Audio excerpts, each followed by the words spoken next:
Hello and welcome to my YouTube channel angel study point. So my dear, आज का जो session है उसमें हम वास्तविक संख्या के बारे में पार्ट 1 वाले वीडियो में क्वेश्चन नंबर 1 से लेकर के 10 तक कहे तो 1 से लेकर के 10 तक का हमने क्या किया है, सॉल्व किया है क्वेश्चन को। अभी हम लोग क्या करेंगे, क्वेश्चन नंबर 11 से, है ना, अब सॉल्व करेंगे क्वेश्चन नंबर 11 से। अब हम लोग सॉल्व करेंगे और देखते हैं क्वेश्चन नंबर 11 का जो क्या है सवाल है वो क्या कह रहा है ना। ये आप जानते ही है क्लास कौन सा का है, ये 10th का आपको वीडियोज है ना, जो कि वास्तविक संख्या का वीडियो है। आप इसको देखिए, समझिए और कैसा लगा कमेंट जरूर कीजिएगा, है ना। अगर इच्छा हो आपकी तो सेशन को लाइक भी कर दीजिएगा, और अभी तक अगर सब्सक्राइब नहीं किए हुए हैं हमारे चैनल तो कोशिश कीजिएगा सब्सक्राइब कर देने का। चलिए, तो क्वेश्चन नंबर पहला कह रहा है कि प्रत्येक धनात्मक समपूर्णांक, प्रत्येक धनात्मक भी होना चाहिए और क्या होना चाहिए सर, समपूर्णांक भी होना चाहिए। मैंने पूर्णांक के बारे में बताया था कि पूर्णांक जो होता है वो दो प्रकार का होता है। एक होता है धन पूर्णांक और दूसरा होता है सर ऋण पूर्णांक। क्या होता है, धन पूर्णांक और दूसरा होता है ऋण पूर्णांक, होता है ना। धन पूर्णांक जिसके आगे प्लस का चिन्ह रहे क्या कहलाएगा, धन पूर्णांक। जैसे +4, अगर यहाँ पे मैंने चिन्ह नहीं दिया है प्लस का तब भी ये क्या है, धनात्मक पूर्णांक ही है। क्यों? क्योंकि 5 के आगे अगर कुछ नहीं है 5 से पहले तो किस चीज का चिन्ह है, प्लस का चिन्ह है। और प्लस का चिन्ह लिखा रहे या ना लिखा रहे कोई मतलब नहीं है, वो धनात्मक पूर्णांक ही होता है। लेकिन लेकिन लेकिन जो ऋणात्मक पूर्णांक होगा भैया वो क्या होगा, माइनस में हर हाल में लिखा ही होगा। जैसे कि -5 है ना, -7, -4, -8, आप देख पा रहे हैं सब में क्या है, माइनस लगा हुआ है, और इसको क्या कहेंगे, ऋण पूर्णांक कहेंगे। अब दूसरी बात है सम और विषम की। तो मैंने आपको पहले बताया था कि जिसके इकाई पहले पे 1 हो, 3 हो, 5 हो, 7 हो, 9 हो, इस पांचों में से कोई एक होगा, क्या हो जाएगा सर, विषम हो जाएगा। कौन सा संख्या हो जाएगा, विषम संख्या हो जाएगा।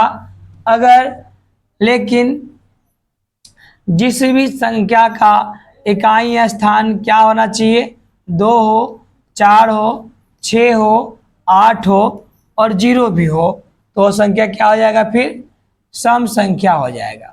क्या हो जाएगा सर, सम संख्या हो जाएगा, है ना। तो ये बात तो आप जानते ही हैं और ये बात आप समझते भी है। तो अब क्वेश्चन क्या कह रहा है आपका, कह रहा है प्रत्येक धनात्मक और सम पूर्णांक होना चाहिए। पहली बात तो धनात्मक संख्या हमें डालना है और कौन सी संख्या होना चाहिए, उसको डालने के बाद सम संख्या आना चाहिए। तो आइए ऑप्शन को देखते हैं, और ऑप्शन क्या कह रहा है। तो ऑप्शन नंबर ए कह रहा है क्यू रूप का होता है। क्यू, क्यू के जगह पे क्या होना चाहिए जी, क्यू कौन है, धनात्मक पूर्णांक है। तो धनात्मक पूर्णांक कहाँ से शुरू हो रहा है, 1 से, 2 से, 3, 4 डॉट डॉट डॉट कहाँ तक, अनंत तक। कहाँ तक, अनंत तक। तो क्यू की जगह पर अगर 1 लीजिएगा तो क्या यह समपूर्णांक होगा, बिल्कुल नहीं होगा सर। तो क्या हो जाएगा, विषम पूर्णांक हो जाएगा। तो ऑप्शन नंबर ए सुटेबल है क्या इसके लिए, तो बिल्कुल नहीं है। ऑप्शन नंबर ए क्या हो रहा है आपका, गलत हो रहा है। अब ऑप्शन नंबर बी की तरफ बढ़िए, क्या कह रहा है, 3Q रूप का होता है। 3Q और Q के जगह पे क्या कर रहा है, धनात्मक या ऋणात्मक पूर्णांक है।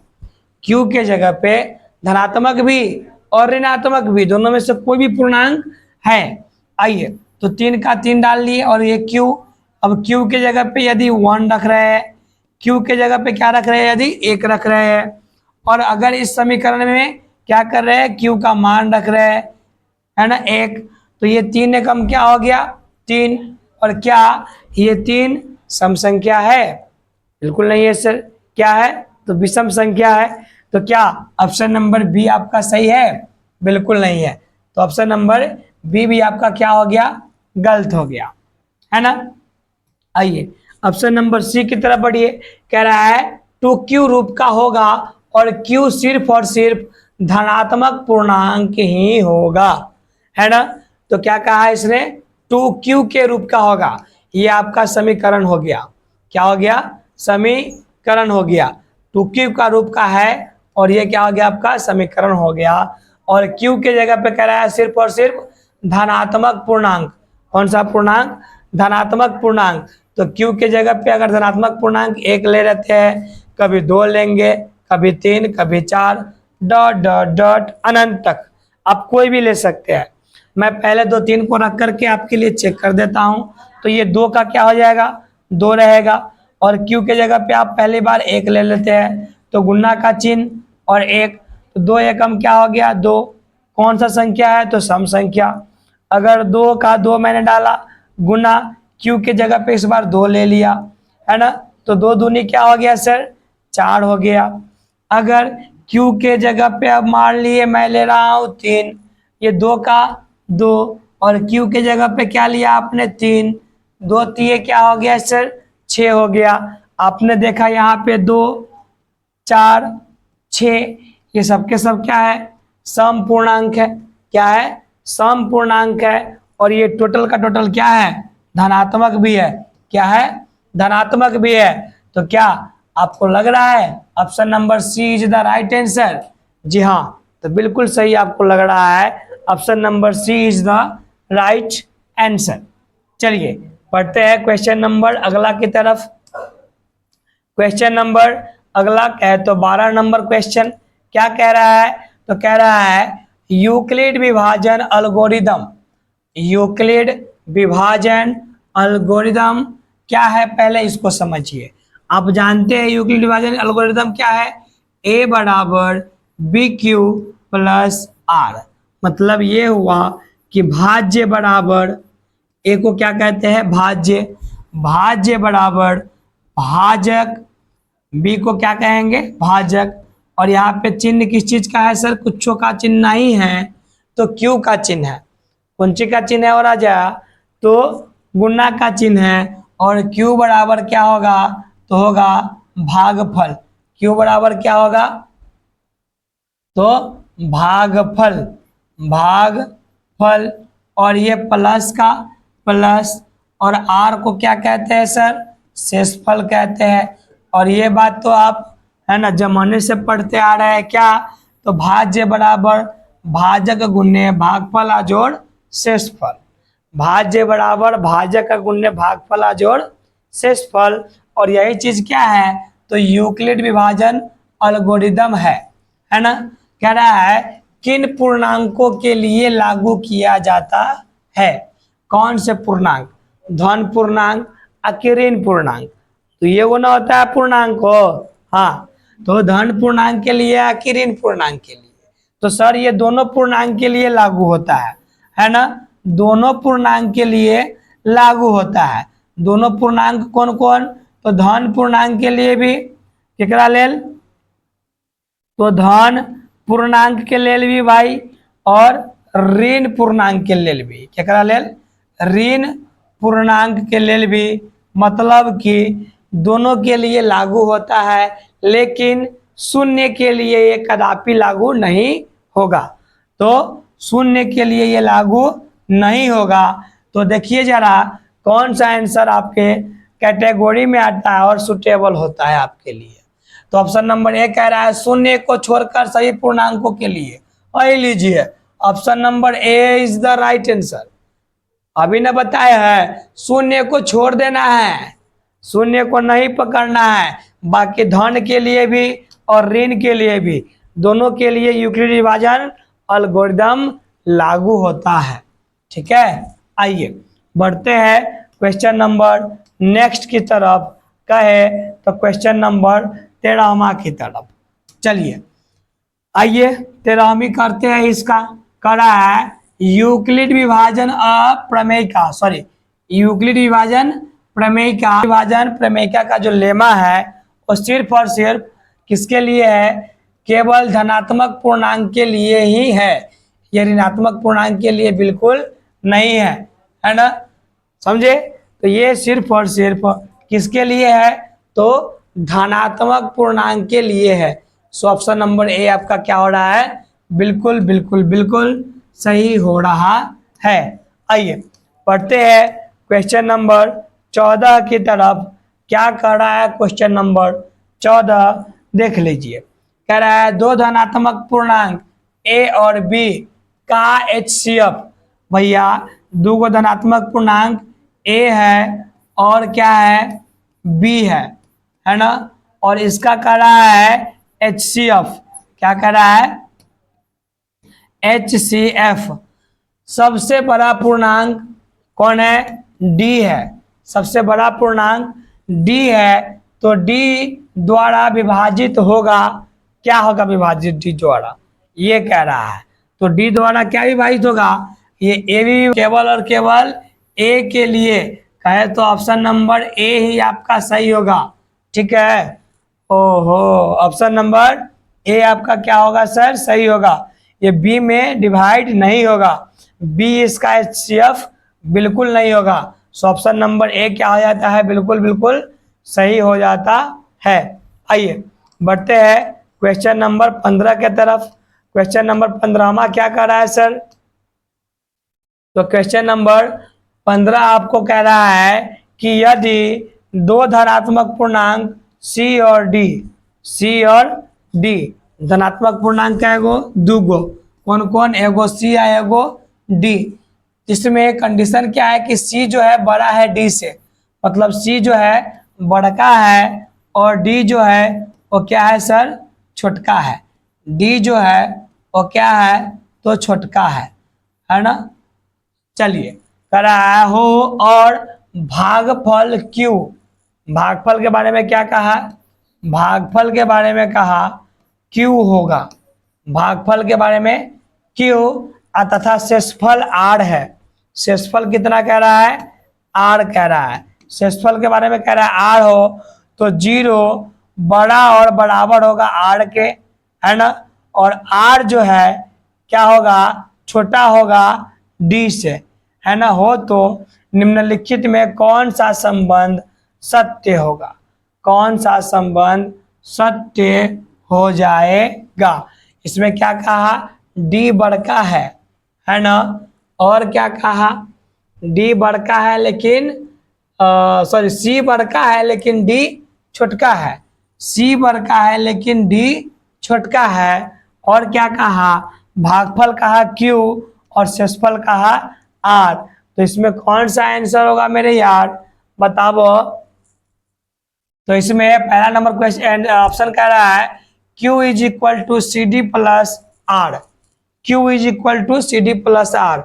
यहाँ पे देखिए ना भागफल है ना, भागफल को माने हुआ है Q, होगा, बिल्कुल नहीं होगा। जरा देखिए क्या होता है, भाज्य बराबर भाजक गुण्य भागफल अजोड़ शेषफल, है ना। अब यहाँ पे देखिए कहा कि ये सी बड़का है, तो आपका भाजक क्या हो गया, सी बराबर का बराबर, है ना, सॉरी भाज्य हो गया सी और भाजक का रहा छोटका है, तो भाजक क्या हो गया आपका डी। गुण्य भागफल के बारे में क्या कहा है, तो भागफल के बारे में कहा है क्यू, तो भागफल क्या होगा क्यू। और शेषफल के बारे में क्या कहा है आर, तो शेषफल क्या होगा आपका आर। तो ये क्या हो गया, सी बराबर डी क्यू प्लस आर। देखिए ना कहाँ है, सी बराबर डी क्यू प्लस आर, यही है ना।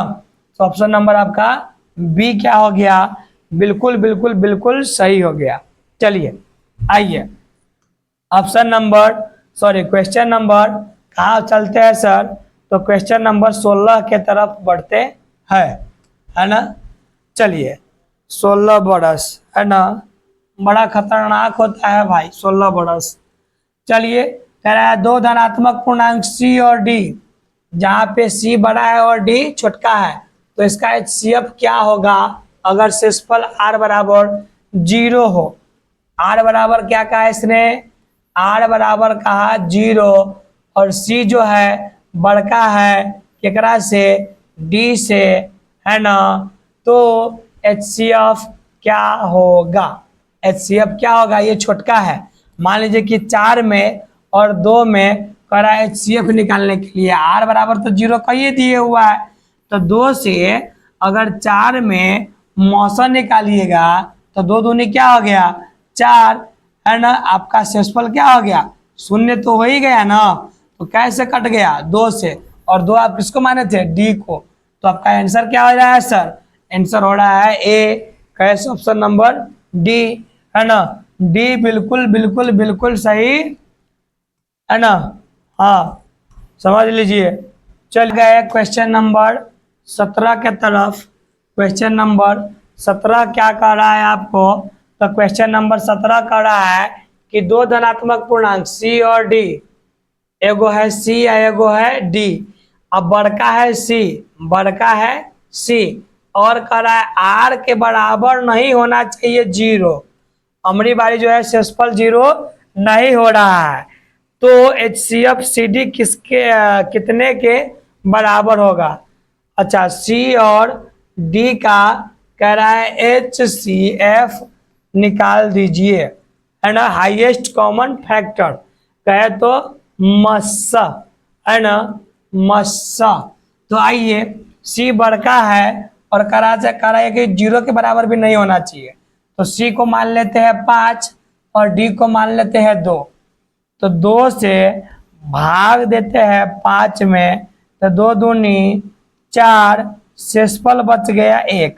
क्या ये 0 के बराबर आया, नहीं आया। 0 के बराबर नहीं ना आया, तो हमारा कंडीशन सही हो गया। अब यहाँ पे देखिए तो HCF कर रहा है कौन कौन हो जाएगा, तो HCF कौन कौन हो जाएगा, या तो ये हो जाएगा, और ये क्या है, तो ये आपका शेषफल है जिसको R कहते हैं, और या तो क्या हो जाएगा, ये D हो जाएगा। हो सकता है कि यही फिर बाद में आगे जाके कटे, तो या तो ये या नहीं तो ये, तो इसको D और इसको क्या है R माने हुए हैं। तो कौन सा हो रहा है, हो ऑप्शन नंबर ए तो है, D और R। So option number A is the right answer, है ना। चलिए पढ़ते हैं क्वेश्चन नंबर अगला के तरफ। अगला 18 नंबर क्वेश्चन कह रहा है, तो 18 नंबर क्या कह रहा है सर, तो कह रहा है कि अंडर रूट 18 का परिमेयीकरण गुणांक क्या होगा। अंडर रूट 18, जरा सा इसको देखिए तो क्या लिख सकते हैं, 9 दूनी 18।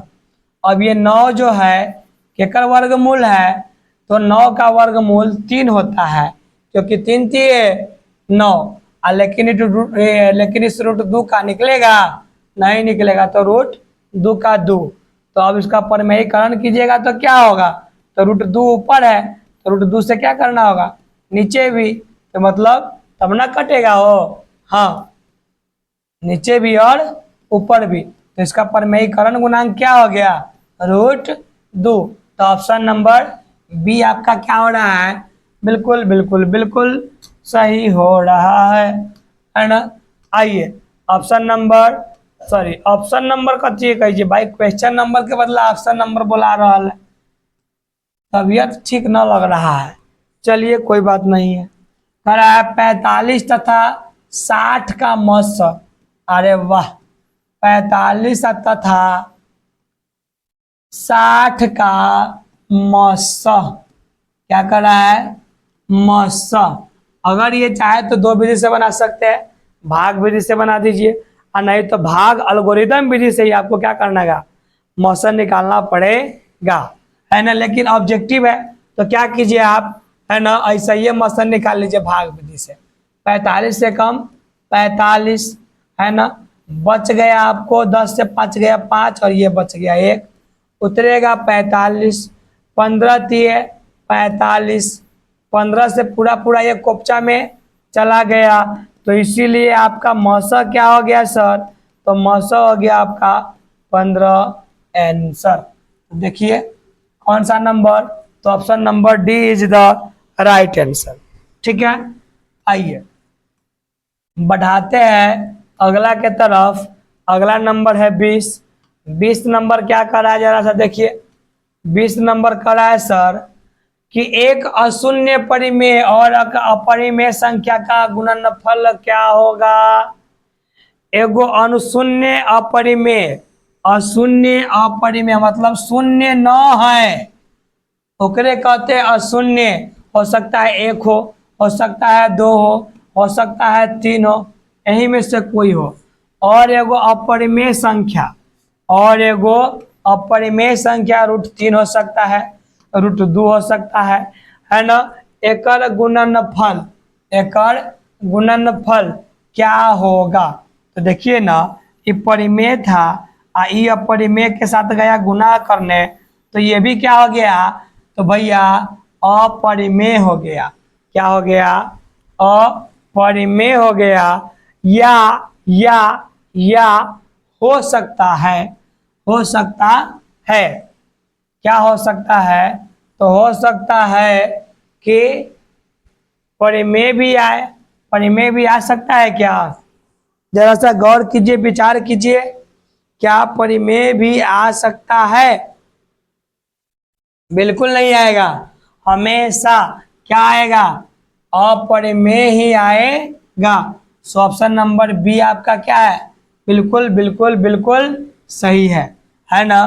तो आज के लिए रहने देते इतना ही, है ना। और मिलते हैं फिर अगले वीडियो में आप लोगों से, और इससे भी मज़ेदार क्वेश्चन लेके मिलेंगे आपके। मिलते हैं फिर अगले सेशन में।